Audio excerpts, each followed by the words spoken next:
maging BFF, napakasinungaling no? Na iniiba niya yung kasaysayan. Ang kasaysayan, pumunta yung magkapatid sa Davao, hiningi na kung ikay tatakbo, ikaw na lamang ang sa taas, ako na lang ang vice presidente. Ano ba sinabi ni Mayor Sara? Hindi, ikaw na. Nagpabaya siya, binigay niya sa kanya. Pagkatapos sasabihin, kaya nanalo dahil sa Pangulo. Kung titingnan nyo, again, datos tayo, no? Saan nakakuha ng boto si Marcos na hindi niya tradisyon na baluarte? Hindi ba sa lugar ng mga Duterte? Kung titingnan natin yung Northern Luzon, doon ang mga Marcos. Bakit kailangan nilang bumaba sa Davao City at hingin ang kanyang suporta? At klarado, sa pag-ikot ng kampanya, Yusek Claire, yung pagsisinungaling mo, itama mo, no? Prof, nasurpresa ho ba kayo dito sa naging anunsyo ng Vice Presidente na tatakbo bilang Pangulo sa darating na 2028 elections? Oo, nasurpresa ako dahil hindi ko akalain na ganong kadiin ang gagawin niya.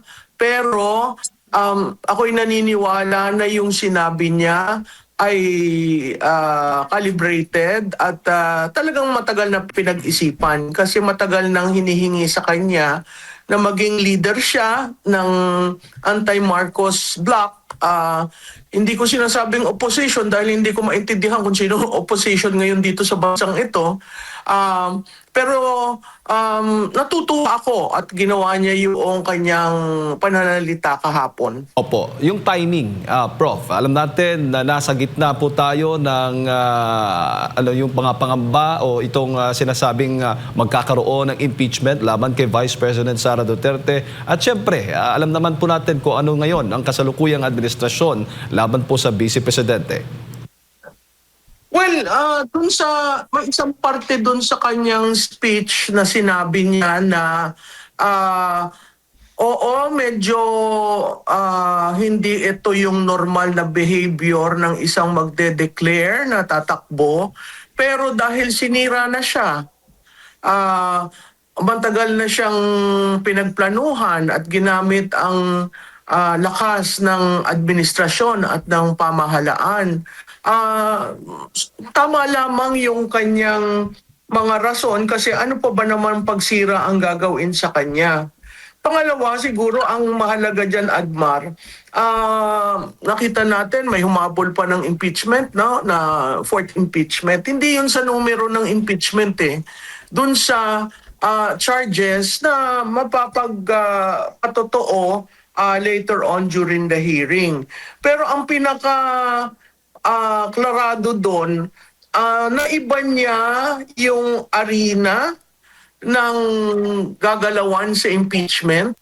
Noong una, na walang pananalita o pahayag niya, siya ay tinataguri ang defendant, no? Ngayon, ay siya ang frontrunner.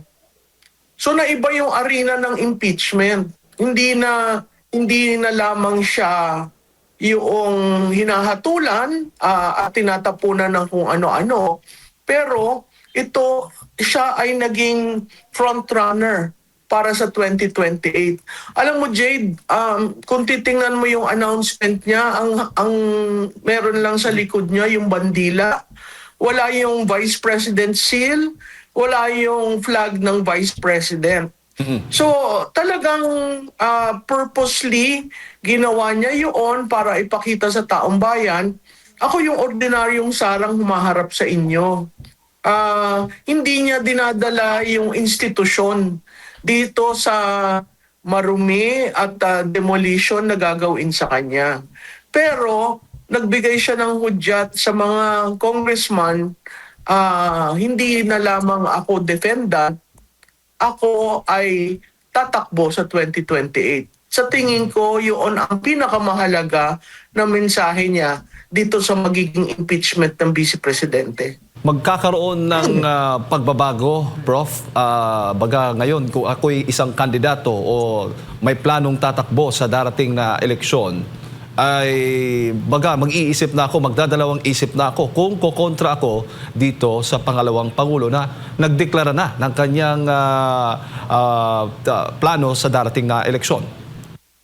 Oo, alam mo, clearly, binago niya yung terrain na gagalawan. Ang hinuhusgahan nyo, isang tatakbo sa pagka-presidente. Hindi lang naman yun tuon sa mga legislators, tuon rin yun sa mga stakeholders sa 2028. Talagang minarkahan niya yung lupa, no?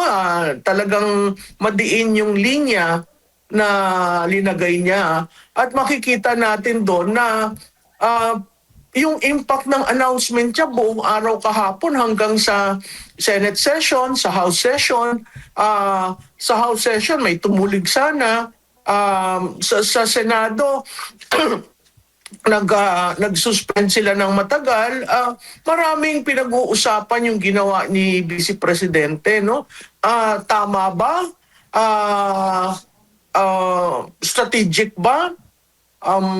Sinagot niya lahat yun at klarado dun sa minention niya mga siyam na paghingi niya ng tawad.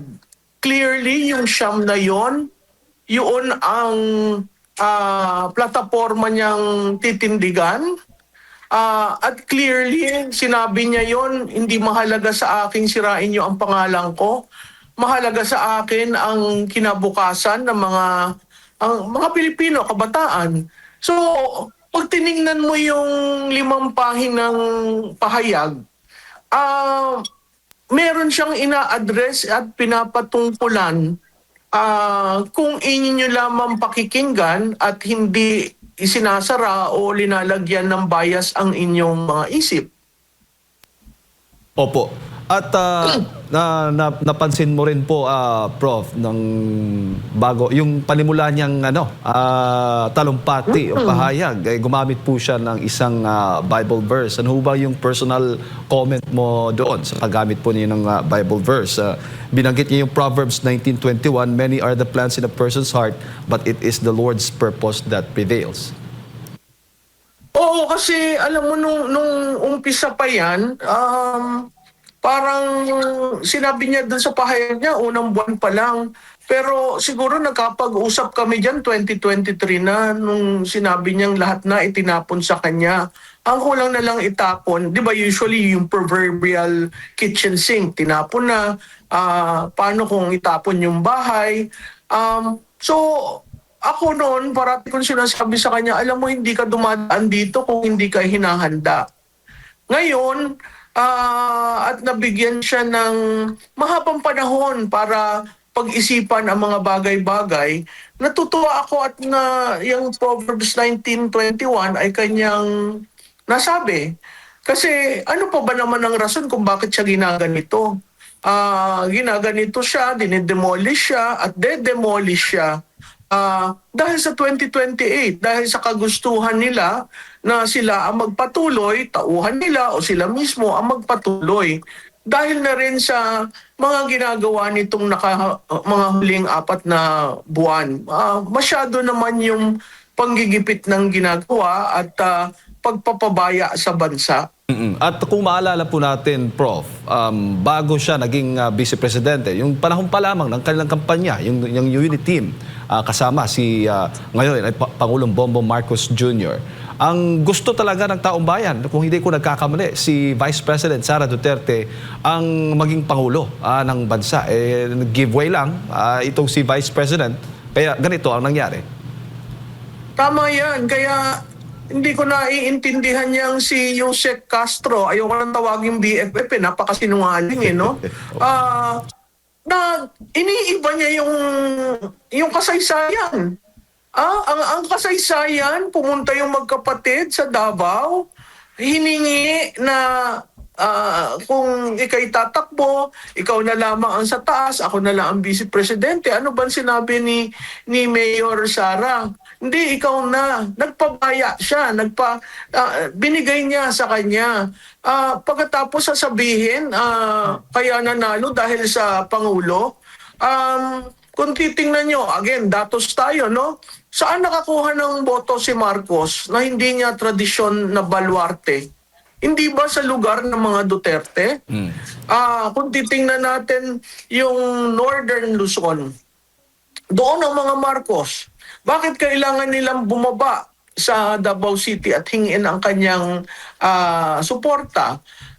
At klarado, sa pag-ikot ng kampanya, yung si Claire, yung pagsisinungaling mo, itama mo, no? Sa pag-ikot, sa una pa lamang ikot, ang umikot si Mayor Duterte. Si Mayor Sara, natandaan mo yon yung umikot siya on her own? Hindi ba naman yun garantiya na magsisipag ako, makakuha ng boto nyo, liligawan ko kayo, at para na rin sa hindi kasamang presidente. Hindi ko maintindihan kung saan nanggagaling yung mga ginagawa ng presidential press officer, no? Na imbis na pag-usapan ang mga nagawa nitong administrasyon na ito, she spends time hurling lies.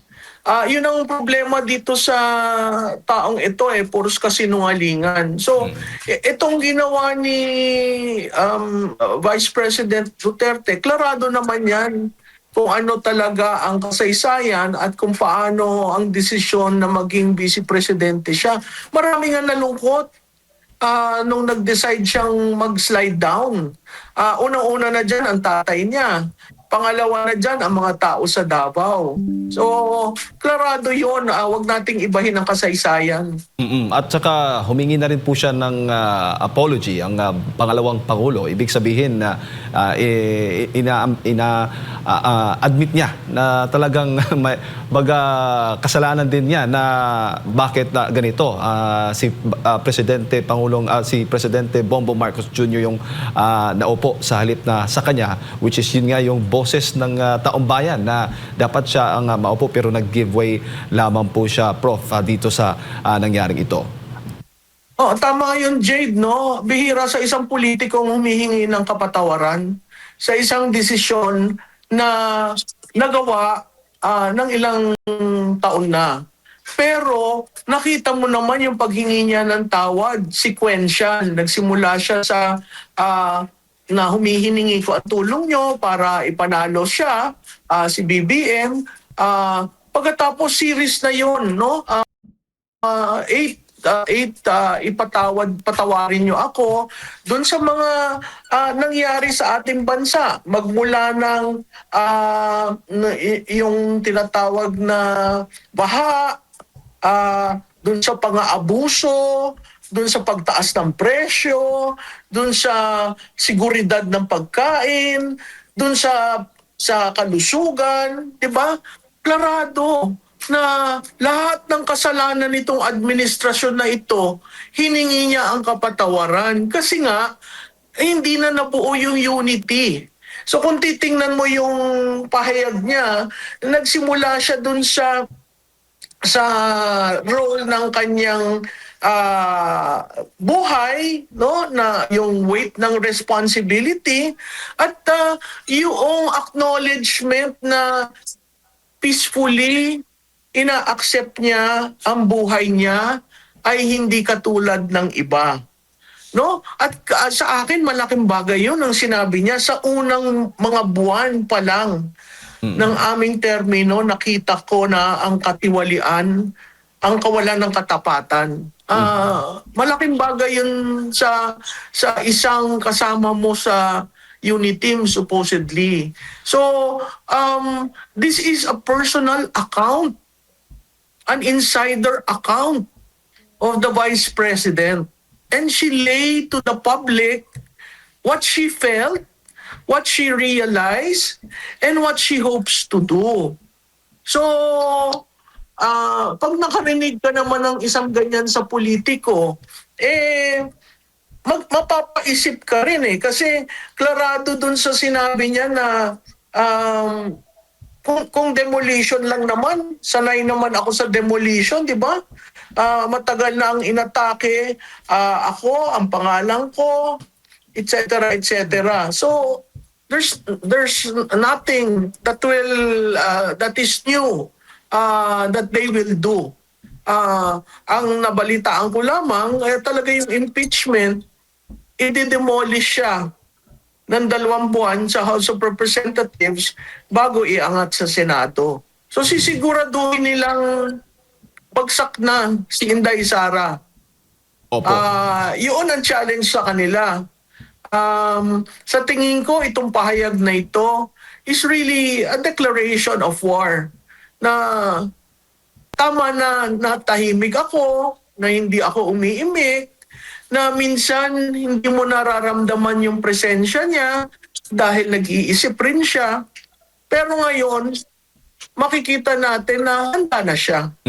Dahil nasubukan na itong desisyon niya, na proseso na sa maraming mga challenges na pinagdaraanan. At alam niya mismo, Prof, yung magiging kahihinatnan ng kanyang desisyon ngayon bilang isang vice presidente. Kaya nga sa Bisaya, Prof, parang ang tawag namin yan, lunod patay na.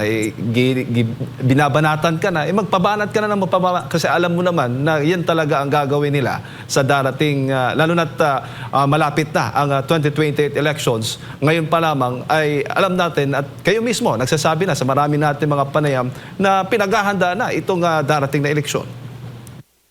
Oo, tama yan, MJ, no?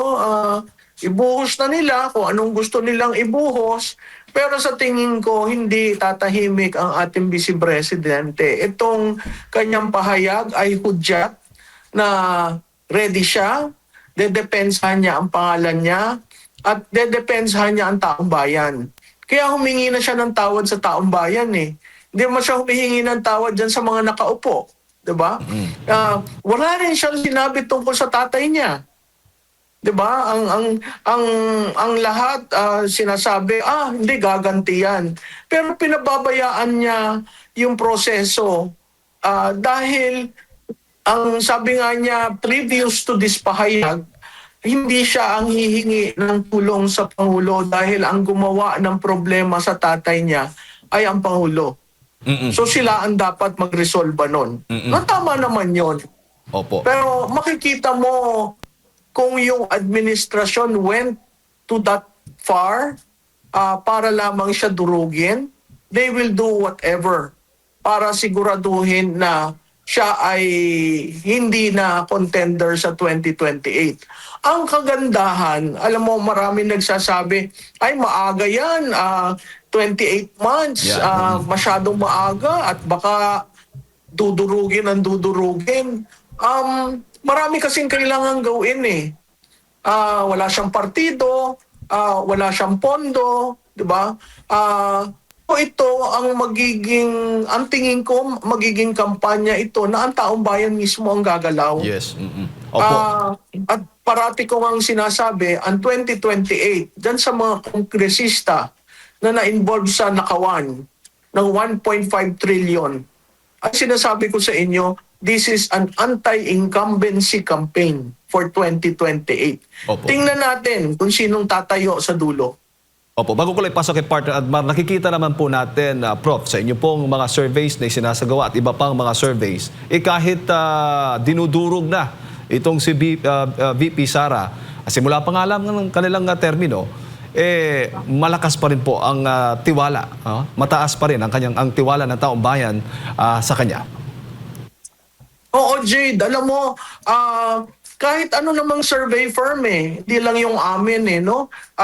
Kahit na yung survey na pinapaboran yung mga ilan dyan, makikita mo yung tiwala. Sa akin ang mahalaga kasi yung trust. Yung tiwala. Kung mataas ang tiwala mo, madali mo ma-convert yan sa boto, sa preference. So, nag-nosedive hindi naman nosedive, bumaba, incrementally bumaba. At yun ay dahil sa pagbanat sa kanya. At siguro yung merong instances dyan na sinagot niya dahil sa galit niya. Alam mo si Vice Presidente kasi normal na tao, you see what you get. 'Di ba? Siya 'yon. So kung galit siya, galit siya. Kung gusto niyang sabihin na may diin, sasabihin niya. Hindi siya yung mold ng politiko na alam natin na magsusugarcoat, na magpapadulas, na gagamit ng kapangyarihan para makuha yung nais niya. Iba siya. Kaya ang hirap intindihin, sabi nga ni Congressman Erice, natatakot daw kahit daw yung mga civil society group, no? Natatakot ka dahil hindi mo kinikilala. Natatakot ka dahil ayaw mo siyang kausapin, ayaw mo siyang pakinggan. Natatakot ka dahil nabubuo yung mga pananaw na ilinagay sa utak ninyo na si Sara Duterte ganito, ganyan, ganyan. At mas malala pa sa tatay. So, yung myth na yan, na sinabi rin ng tatay niya, di ba, creates that image. Pero kung makilala mo siya, makausap mo siya, diretsong tao. Hindi nga magbi-meeting ng pagkahaba-haba sasabihin talaga sa'yo. At kung may tanong siya, sasabihin niya sa'yo, hindi siya yung politiko na mag-iisip ng, itanong ko kaya ito? Baka sabihin naman, hindi ko alam. Hindi. So she is not in the mold of previous politicians.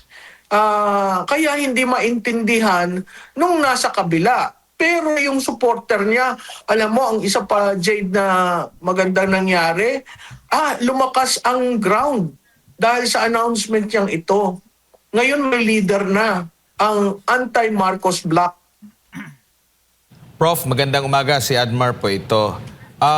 Yung epekto nito sa impeachment, kasi alam natin, numbers game ito, nakikita nyo rin po ba na sa hanay po na dyan sa, lalo na una, dyan sa Kamara, either dyan ba sa komite o di kaya sa kabuuan sa plenaryo, maiiba ang magiging tahak nitong proseso or itong impeachment case po laban kay VP Sara?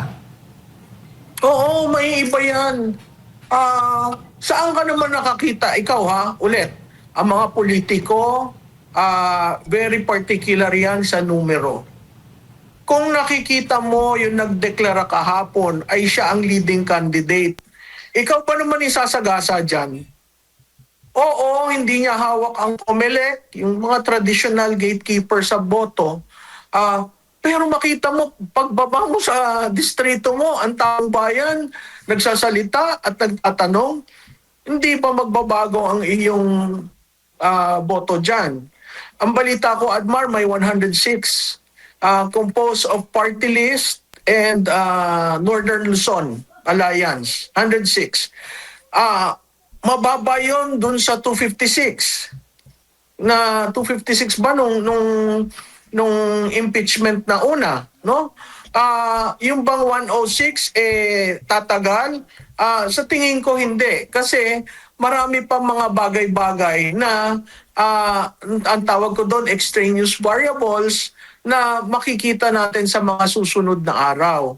At yung mga yan ay magpapatungkol sa isang proseso ng impeachment sa presidente na hindi nila inalaw mag-prosper. Diba? Ang dapat lang naman, form and substance. Yung evidence, bayaan mong pag-usapan. Sinarado ka agad nila. No? Kaya ako, ang appeal ko sa makabayan, huwag na kayong maglaro. Laro kayo ng laro. Ngayon, hindi nyo maintindihan kung paano kayo sasayaw sa inyong sinimulan. So, ang akin, itong impeachment, hindi ibig sabihin, pagdami ng impeachment charges, ganun na lamang ang kasalanan ni Vice Presidente kasi yun ang binubuo nila. Titingnan po natin ano ang katotohanan dyan sa mga charges na sinabi. At ang tingin ko, ang pinakadiin dyan ay yung confidential fund yan sina Grace Piatos, etc. Klarado naman ho yan kung bakit gustong malaman kung sino si Grace Piatos. Opo. At kayo po ba ay sumasang-ayon? Kasi in relation po dun sa issue ng impeachment din. Kasi nakapanayam kahapon ng media itong si Deputy Minority Leader Egay Erice at naitanong sa kanya kung sigurado ba na makakatakbo at ang sagot niya, itong si VP Sara at ang sagot niya, kapag na-convict daw si VP Sara dito sa impeachment, magagalit daw yung kanyang mga supporter, which is sa mga survey nga, talagang mataas yung kanya nakukuhang grado, baka raw mag-gather pa ng public sympathy at kahit sinong Duterte ang lumaban ay manalo. Kayo po ba'y sumasang-ayon dito po, Prof? Alam mo, Admar, bilog ang bola. Hindi ako sumasang-ayon sa sinabi ni Congressman Erice, pero bilog ang bola. Hindi natin alam kung ano ang mangyayari sa mga susunod na araw. Ang definite ako, i-demolish nila si BP, at ang time frame nila, hindi nila mamadaliin, gagawin nilang 2 months na demolition. Kung titingnan mo yan, base sa kalendaryo ng Kongreso, napakahirap gawin. Kasi meron silang recess sa Marso, babalik sila ng Abril, magre-recess uli sila, tapos end na ng sinidye, no? Kung ang focus na lang nila ay impeachment at wala ng anti-dynasty, wala na ang lifting ng travel tax, wala na yung mga sinasabi ni Mr. Marcos na pagagaanin ang buhay ng Pilipino, ay yan ang bantayan nila kasi dyan magagalit ang tao. Hindi na kay Inday Sara kasi galit na sila sa ginawa sa kanya at sa tatay niya. Pero yung appeasement na sinasabi na gagawin nitong administrasyon na ito, at sinabi na rin niya ni Congressman Sandro Marcos, no? Paano ang legislative nila? Lahat na lang nakapokus sa impeachment. Di tama si Vice Presidente na ito ay isang personal na demolition job sa kanya. Hindi accountability. Kasi kung accountability yan, 125 plus 500 versus 1.5 trillion, hindi ko maintindihan yung mga bumabatikos kay Vice Presidente, mas binibigyan nila ng tuon yun. Kundi kung accountability, di sumunod kayo sa COA. Kaya nga ang parati kong sinasabi, kahit sa show ninyo, ibahin nyo yung joint resolution sa Confidential and Intelligence Fund. Kasi hanggat yan ang batas, susunod at susunod ang mga liderato patungkol sa confidential fund.